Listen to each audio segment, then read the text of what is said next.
¿Qué tal, queridos amigos? Estoy en el norte del país, por eso siento frío, hay mucho frío, pero pues con estos gabanes mexicanos, saltillenses, pues es mucho mejor soportar pues las heladas de estas épocas, inevitables. Pero también están helados los miembros de la clase política. En cualquier parte del país se sabe de matanzas, de masacres, de atentados, de violencia generalizada. Hay temor, sí, hay temor a que esto llegue a mayores alturas, aunque yo no sé cuáles serían estas mayores alturas, se los digo francamente. Pero lo que sí sé es que la vida política está trastornada, está en una situación de angustia, de a veces de indiferencia. Fíjense, van de un lado a otro, porque hay muchos que están decepcionados de haber votado para Andrés Manuel. Ya no son los 30 millones que lo apoyan, pueden decir las encuestas lo que le dé la gana, pero ya no son los 30 millones los que estaban apoyando a Andrés Manuel en 2018 quienes lo apoyan ahora. Ahora son un grupo numeroso de personas que creen que deben ofrendar su voto a cambio de los bonos y de las distintas prebendas que llegan a sus manos. Hay quienes, por ejemplo, para hacer la manifestación aquella tan nombrada del 27 de noviembre pasado, llegaron a pensar que esto era tanto como una obligación, de ahí el acarreo monumental, una obligación por lo que reciben por parte del gobierno de la 4T. Estaban equivocados y están equivocados. Sigue siendo la 4T una máquina de perversidad y de decir mentiras. Por ejemplo, salieron a defender hace unas horas a Yasmín Esquivel de Riobó. Riobó, ustedes saben que es el principal constructor que tiene a su mano el señor López Obrador. Es el hombre que lo ayudó muchísimo cuando era jefe de gobierno de la Ciudad de México, del Distrito Federal entonces. Y fue el hombre de las máximas confianzas. Y gracias a eso pusieron a Yasmín Esquivel en la Suprema Corte de Justicia de la Nación y ahora resulta que aspira a ser presidenta de la Corte en sustitución de el muy probo, según dice López Obrador, Arturo Saldívar Lelo de la Rea, que verdaderamente ha hecho un papel verdaderamente deplorable, consintiendo actos de corrupción sin límites, actos que revelan su total sumisión al Ejecutivo.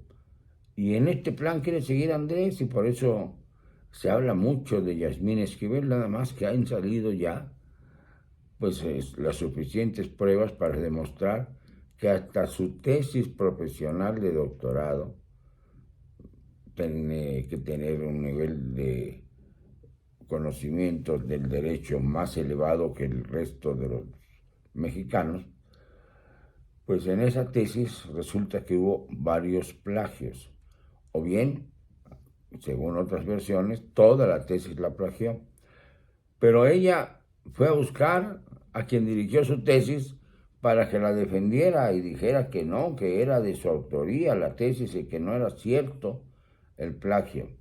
Pero ya salieron nuevos documentos, estos sí, ya definitivos, que demuestran que sí hubo el plagio. Y por lo tanto, algunos sectores de la clase política están solicitando no solo que no sea presidenta de la Suprema Corte de Justicia, sino que salga de ella, o sea, que se vaya, porque francamente no pueden tener a una ministra de la Suprema Corte de Justicia que ni siquiera ha sido capaz de redactar su propia tesis doctoral. Así se maneja este país.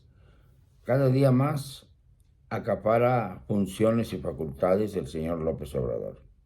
Cada día es más y más evidente que nuestro país está yendo sin curso. Habla de que la economía ha mejorado y las cifras más optimistas señalan que estamos en 0.3%, es decir, 3 décimas por arriba del cero. Los datos que tenemos indican que todavía no se rebasa esa línea del cero crecimiento para México, cuando otras naciones que también tuvieron pandemia, que también tuvieron crisis estructurales, que han tenido, como en el caso de Perú y Bolivia, que destituir a su presidente, y que ahora sabemos muy bien que la señora Dina Boluarte, que fue designada por el Congreso peruano como presidenta, está pues soportando una crisis brutal que comienza a decir que fue provocada y está provocada por los Estados Unidos. Si no supiéramos que Estados Unidos ha metido las narices en todas las crisis de Latinoamérica, si no supiéramos de cuál ha sido su actitud frente a los grandes conflictos universales, dudaríamos mucho acerca de que el país del norte se metiera y se inmiscuyera en la política de los países sudamericanos. Pero lamentablemente así es. Lo hemos vivido y visto durante muchos años. Por eso le dicen a López Obrador que es un mentiroso, que no se define, porque por un lado verbalmente se siente superior en fuerza a los países pequeños. Se lo dijeron los bolivianos hace algunos años y se lo dicen ahora los peruanos en cuanto a inmiscuirse en los destinos de otras soberanías. Precisamente lo contrario a lo que él exhibe como el fundamento de las relaciones diplomáticas de México con el mundo, la doctrina Estrada, que fue, por cierto, realizada durante el periodo más ingrato para un presidente, para Pascual Ortiz Rubio, que no soportó la presencia del maximato, que es precisamente el propósito de Andrés, lograr un segundo maximato con él en la chingada, en su rancho, ordenando a sus marionetas. El presidente vive aquí, se decía entonces, pero el que manda vive enfrente. Y el que mandaba durante el maximato era Plutarco Elías Calles, quien por cierto está enterrado en el Monumento a la Revolución, por si alguien tiene curiosidad de saber cuál fue su destino, pues el Monumento a la Revolución, nada menos. Y lo más interesante de esto es que Plutarco y Andrés se parecen mucho en cuanto a su disposición por decir lo que no van a hacer y hacer lo que no dicen. Él fundó el Partido Nacional Revolucionario, el PNR, en la época de las turbulencias, y logró pacificar al país, hay que reconocerlo, pues absorbiendo a todos los partidos regionales en uno solo. Yo creo que el líder de Morena, no me refiero a Mario Delgado, que es un pobre títere, sino al presidente López Obrador, desearía que no hubiera partidos políticos en México. Vean ustedes lo que ha pasado. Se llega ya al extremo de que Claudia Sheinbaum, despreciando las reglas electorales, siga realizando actos adelantados de campaña. Y uno de estos actos adelantados de campaña lo realizó hace apenas unos días en Yucatán.